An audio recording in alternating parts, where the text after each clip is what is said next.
Bem, essa semana nós iniciamos o domingo nessa série de mensagens Fonte de Vida Eterna. Nós falamos sobre Jesus como homem, falamos dele como profeta e chegamos agora em Jesus como o Salvador. Então nós deixamos uma pergunta no domingo para os irmãos pensarem: quem é Jesus para mim, quem é Jesus para você? E nós estamos acompanhando aqui a compreensão que a mulher samaritana teve sobre a pessoa de Jesus. E ainda fica essa pergunta para nós: quem é Jesus para nós, né? Então vamos analisar Jesus hoje como Salvador, dos versos 25 ao 42 do capítulo 4, escrito por João. Primeiro nós vamos analisar Jesus como o Messias. Na cabeça da mulher samaritana, a verdadeira adoração estava associada ao Messias. E os samaritanos baseavam suas esperanças messiânicas na predição de Moisés, de que viria um profeta. Essa predição se encontra lá em Deuteronômio capítulo 18. Então eles tinham essa esperança em si. E eles se referiam comumente ao Messias como o restaurador. Então quando nós vamos pregar o Evangelho para as pessoas sempre têm esperança em alguém, têm esperança em algo, e nós precisamos canalizar essa esperança que as pessoas têm para a pessoa de Jesus. Interessante que Jesus tinha preparado o caminho para a surpreendente revelação de que ele era o Messias. E depois de ele ter preparado esse caminho agora, ele interrompeu a conversa e levou para essa conversa agora do Messias. Então Jesus já havia manifestado conhecimento sobrenatural da vida da mulher. A mulher havia reconhecido Jesus como profeta, e agora ela havia expressado a crença de que o Messias anunciaria todas as coisas. Interessante que esse profeta, o que a mulher tinha citado, era o próprio Cristo que estava diante dela, né? Então Jesus não era apenas um profeta, ele era o profeta. Então vemos aqui a diferença de Jesus com relação a outros seres que haviam passado por ali. Interessante que um homem conversar com uma mulher em público, isso era altamente impróprio. Isso era considerado altamente impróprio para os judeus. E para o rabi, muito mais. Então existia certa lei nos livros dos judeus de que um homem não poderia falar com mulher em público, nem com a própria mulher. Interessante que eles falavam que também não poderia ter muitas conversas com mulheres. Então aquela cena para os discípulos foi muito estranha, ver Jesus conversando com aquela mulher. E quando eles chegaram ali, eles não perguntaram nada nem para a mulher, nem para Jesus, por respeito a Jesus, deixaram Jesus naquela situação. Então aquela mulher estava para ir embora, já com o cântaro cheio, quando os discípulos chegaram da aldeia, tendo comida para Jesus. E aquela mulher estava tão ansiosa para chegar à aldeia e contar sobre a grande descoberta que ela teve, que ela deixou o cântaro ali, né? Então ela não quis levar o seu cântaro pesado. Então muitas vezes, para nós pregarmos o Evangelho, nós precisamos deixar o cântaro. Por quê? Porque isso pode nos atrapalhar na pregação do Evangelho. E assim aquela mulher fez. Se ela levasse, ela ia encurtar os passos dela, ia demorar a chegar lá. Mas ela estava tão ansiosa que ela deixou e foi imediatamente anunciar que havia encontrado o Messias. Então vemos aqui os passos que Jesus deu para levar aquela mulher a aceitá-lo como Salvador. Primeiro levou ela a ter desejo da água da vida, depois levou ela a ter convicção de que ela precisava daquela água, e depois levou ela à decisão. Então o passo seguinte que ela precisaria tomar agora era o passo da ação, e ela fez isso. Ela levou aquela palavra para outras pessoas. Então isso testificou da realidade da sua decisão. Então o cântaro deixado para trás evidenciava que ela iria voltar o mais breve possível. Queridos irmãos, nós aqui tivemos a oportunidade de ter desejo por Cristo, tivemos a oportunidade de ter convicção de que precisamos de Cristo, tivemos a oportunidade de aceitar a Cristo como nosso Salvador pessoal, e agora temos a quarta fase para cumprirmos: a ação. Precisamos levar esse Jesus para outras pessoas, assim como a mulher samaritana fez. Isso evidencia a nossa aceitação a Cristo, levar Jesus para outras pessoas. Se não fizermos como a mulher samaritana fez, então o nosso processo está errado. O nosso processo está errado aí em alguma coisa, né? Interessante que quando a mulher chegou lá para os seus conterrâneos, ela mostrou-se um pouco exagerada naquilo que ela apresentou para eles, né? Ela falou que Jesus tinha falado tudo da vida dela, né? Então ela raciocinou o seguinte: se Jesus contou a minha situação, então não existe nada na minha vida que ele não possa contar, não existe segredo que ele não possa revelar, nada está oculto à vista dele, né? Então ela chegou com um relato para os seus conterrâneos de que Jesus havia contado tudo e que ele sabia de tudo. Então a evidência apresentada, o conhecimento sobrenatural de Jesus, levava ela à conclusão de que Jesus era de fato o Messias e que de fato Jesus era o Cristo. Então, o contato, aquela mulher declarou sua descoberta na forma de uma pergunta: será porventura ele o Cristo? Ela fez essa pergunta para os seus conterrâneos e convidou aquelas pessoas a irem até Jesus e examinar as evidências por si mesmos, se de fato ele era o Messias. Então a atitude daquela mulher foi igual à atitude de Filipe, né? Com relação a Natanael: venha e veja. Então esse foi o convite que a mulher fez aos samaritanos. Então a atitude daquela mulher impressionou os aldeões de tal forma que os animou a investigar. A princípio, a crença deles se baseou apenas no relato daquela mulher, mas agora eles puderam ter a experiência própria de ir conhecer a Cristo. Na obra de pregar o Evangelho, às vezes nós levamos a mensagem para a pessoa, mas a pessoa precisa ter a sua experiência pessoal de conhecer a Cristo. Ela não pode conhecer a Cristo somente pela minha experiência, pela sua experiência. Ela precisa fazer a sua própria experiência. E assim os samaritanos fizeram. Foram lá conhecer Jesus por experiência própria. Saindo aqui do Messias, entramos na sua missão. Os discípulos estavam preocupados com o bem-estar de Jesus, então eles haviam poupado Jesus de ir até a cidade comprar comida, e eles mesmos haviam comprado a comida e trago para Jesus. Então eles faziam de tudo para que Jesus tivesse os fardos aliviados. No verso 32, Jesus disse que a comida dele era fazer a vontade do Pai.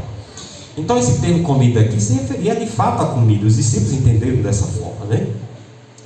Mas Jesus ficou revigorado pela resposta da mulher em aceitá-lo. Aquilo foi mais revigorante para ele do que qualquer comida poderia ter sido. Então, os verdadeiros seguidores de Cristo dão a menor importância para as coisas deste mundo em comparação com as coisas espirituais, em comparação com a pregação do Evangelho. É assim que os seguidores de Cristo fazem. Então a importância que os cristãos atribuem às coisas materiais é uma indicação de sua devoção a Cristo. Então precisamos colocar a nossa devoção nas coisas espirituais. Então muitas vezes os cristãos colocam, dizendo seguir a Cristo, colocam mais importância às coisas materiais do que às coisas espirituais. Então isso mostra mais devoção às coisas materiais do que às coisas de Cristo, né? Então precisamos dar mais importância às coisas espirituais. Aqui os discípulos perguntaram se porventura Jesus se alimentou. Essa pergunta já indica de que ele não tinha se alimentado. Jesus não havia recebido comida alguma. Então, mas assim eles ficaram admirados porque ele não estava mais com fome. Eles ficaram admirados com essa situação. Então a obra de Cristo era fazer a vontade do Pai. Esse era o seu propósito principal, fazer a vontade do Pai. Muitas pessoas vivem pela comida que perece, mas precisamos viver pela comida que subsiste para a vida eterna. E assim era isso que Jesus fazia. Jesus não tinha apetite para outras coisas a não ser pela comida que não perece. Então as demandas materiais da vida eram secundárias para ele em relação à salvação do ser humano. E assim precisa ser em nossa vida. Precisamos seguir a Jesus como ele fazia. As coisas espirituais eram mais importantes para ele, e assim precisa ser para nós. No verso 35 aqui apresenta a colheita que Jesus fala, né? Vocês costumam dizer, daqui a 4 meses teremos a colheita, mas olhem e vejam bem os campos, o que foi plantado já está maduro e pronto para a colheita. Então o cereal naquela região ali era semeado no outono e colhido na primavera. E uma vez que a colheita do cereal naquela região ali era colhida em abril, em maio, então essa história aqui mais ou menos aconteceu entre dezembro ou janeiro. E os discípulos estavam reparando ali os aldeões passando em direção ao poço em que Jesus estava, porque eles estavam ali reparando o campo em crescimento, né? O cereal em crescimento. Então Jesus falou essas palavras em meio à situação que estava ocorrendo. Jesus aproveitava as situações em que ocorria para falar a palavra de Deus, né? E assim precisamos também aproveitar as situações do dia a dia, as situações comuns das pessoas, para falar da palavra de Deus. E a semente da verdade ali lançada no coração da samaritana já estava começando a dar frutos, e nos 2 dias seguintes ocorreria uma colheita abundante. Mal havia Jesus semeado a semente no coração daquela mulher, e a colheita já estava pronta. Então, na nossa obra de pregar o Evangelho, muitas vezes nós vamos pregar o Evangelho e imediatamente nós vamos ter o privilégio de ver pessoas sendo salvas para o reino de Deus. Outras não vai ser dessa forma, né? Então Jesus, ele passa a aplicar a si mesmo como semeador e os discípulos como ceifeiros. E ele estava ali apresentando a colheita que haveria depois da sua ressurreição, a colheita maior que haveria, além dos samaritanos, depois da sua ressurreição. Então, muitas vezes, o que semeia o Evangelho não colhe aquilo que ele plantou. Então, muito do que nós plantamos hoje, talvez nós não vamos colher em vida. Outra pessoa irá colher em nosso lugar. Então, Jesus é o semeador da semente, da boa semente. E Jesus, no verso 38, vejamos aqui o que diz: eu mandei vocês colherem onde não trabalharam. Outros trabalharam ali e vocês aproveitaram o trabalho deles. Então Jesus aqui estava se referindo ao ministério na Judéia, mencionado de forma breve no capítulo 3 de João. Então, em certo sentido, ele e os discípulos estavam colhendo aquilo que João Batista havia semeado. Ele estava colhendo aquilo que João Batista havia pregado. Então, após a ressurreição, os discípulos ceifariam uma abundante colheita semelhante, semeado nos dias de Jesus. Saindo agora de sua missão, entramos nos seus resultados. Então, no verso 39 aqui apresenta a primeira remessa de pessoas que foram colhidas, o primeiro grupo que foi colhido daquela mensagem que Jesus pregou para a mulher samaritana. E ao longo dos 2 dias seguintes haveria uma outra colheita, haveria a segunda colheita. Então, no decorrer da missão de Jesus, os 70 foram enviados até Samaria e teve uma colheita ali. Então tiveram uma recepção cordial. Após a ressurreição houve outra colheita. Então houve várias colheitas no percurso ali de Jesus ter pregado para aquela mulher samaritana. Naquele dia a mulher pregou para uma turma, houve uma colheita. Jesus foi lá, houve uma segunda colheita. Então os 70 tiveram uma outra colheita e depois da ressurreição houve mais uma colheita. Então aquele campo ali foi um campo abundante, houve várias colheitas para o reino de Deus. Então aqui nós vemos que os que conheciam a mulher samaritana deveriam ter presumido o que estava incluso naquela declaração que ela fez de que Jesus sabia de tudo da sua vida, né? Esse tudo estava relacionado à vida em que ela vivia, né? O fato de alguém como a mulher samaritana ter uma tal convicção sobre as coisas espirituais era suficiente para chamar a atenção de alguém. Uma mulher naquela situação, então isso chamou a atenção dos samaritanos para conhecer o que aquela mulher estava apresentando.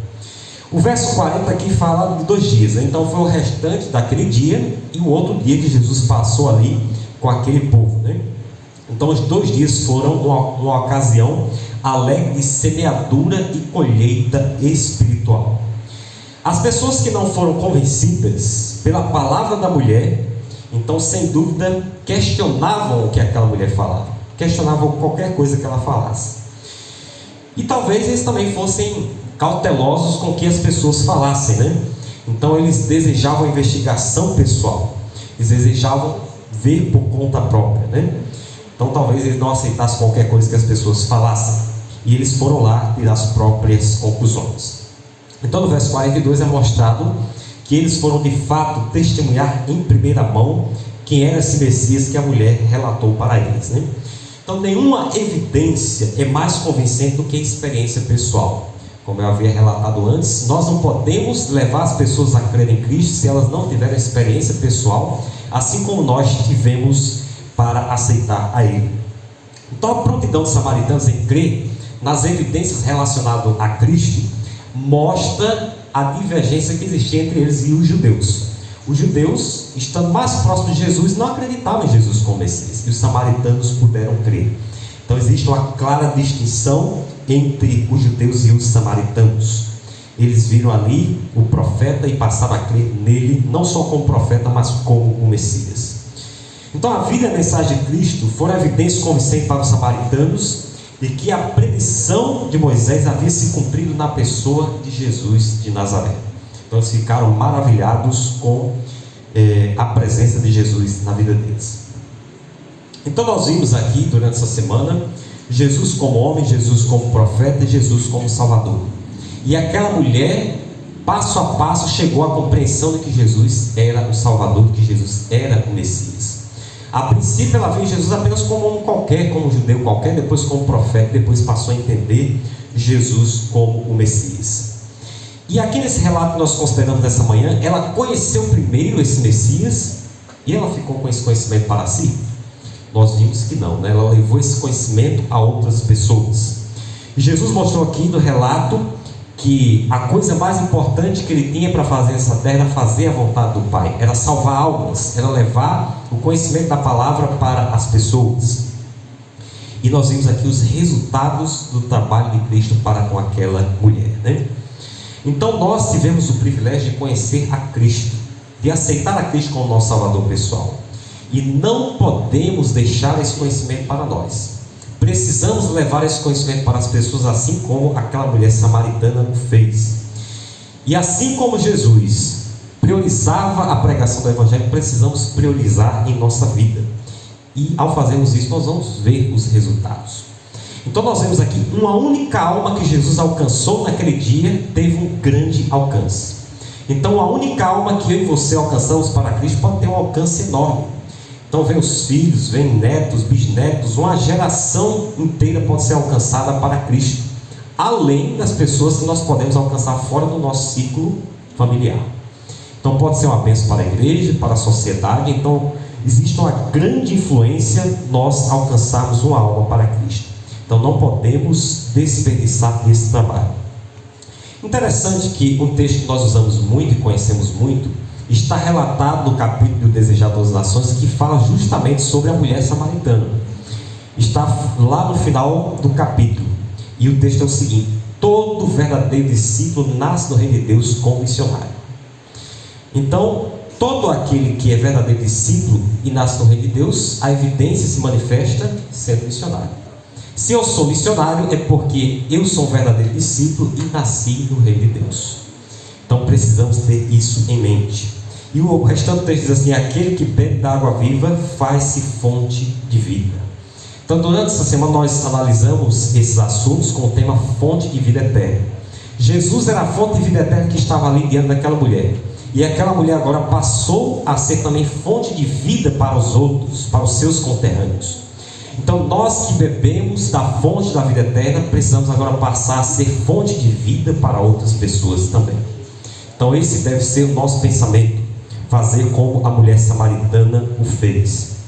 E é com esse pensamento que nós essa manhã trazemos o projeto Cada Um em Busca de Mais Um. Assim como a mulher foi em busca de outras pessoas, precisamos também buscar novas pessoas. Então nós vamos colocar ali no mural, o mural está bem cheio, mas vamos dar mais espaço para colocar a imagenzinha aqui do Cada Um em Busca de Mais Um, para toda vez que vemos lá, lembrarmos que temos essa missão. Vou dar uma figurinha para os irmãos colocarem, se possível, em suas Bíblias, para sempre lembrarmos de que temos essa missão. E como vamos fazer esse trabalho? Por meio de pesquisa e opinião religiosa. Nós iremos distribuir para os irmãos pesquisa e opinião religiosa, para que vocês possam alcançar os seus alunos para estudar a Bíblia. E como vamos ministrar essa pesquisa? Por meio das pessoas mais próximas.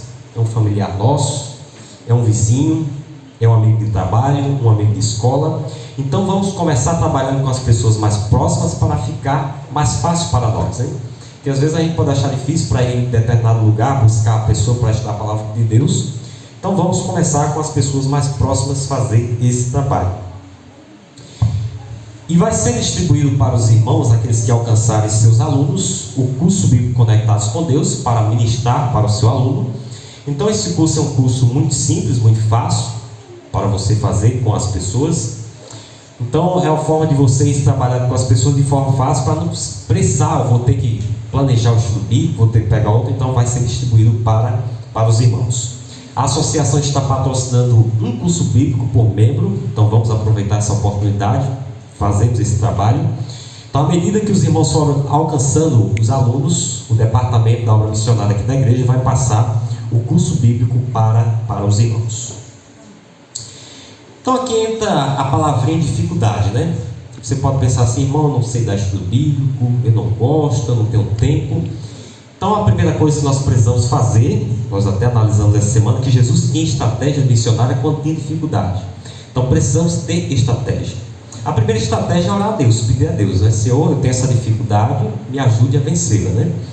Estudar a palavra de Deus, estudar os livros que falam sobre evangelismo, se coligar a uma pessoa que tenha disponibilidade de dar estudo bíblico, então você acompanha aquela pessoa e quem sabe no processo você vai aprender junto com ela.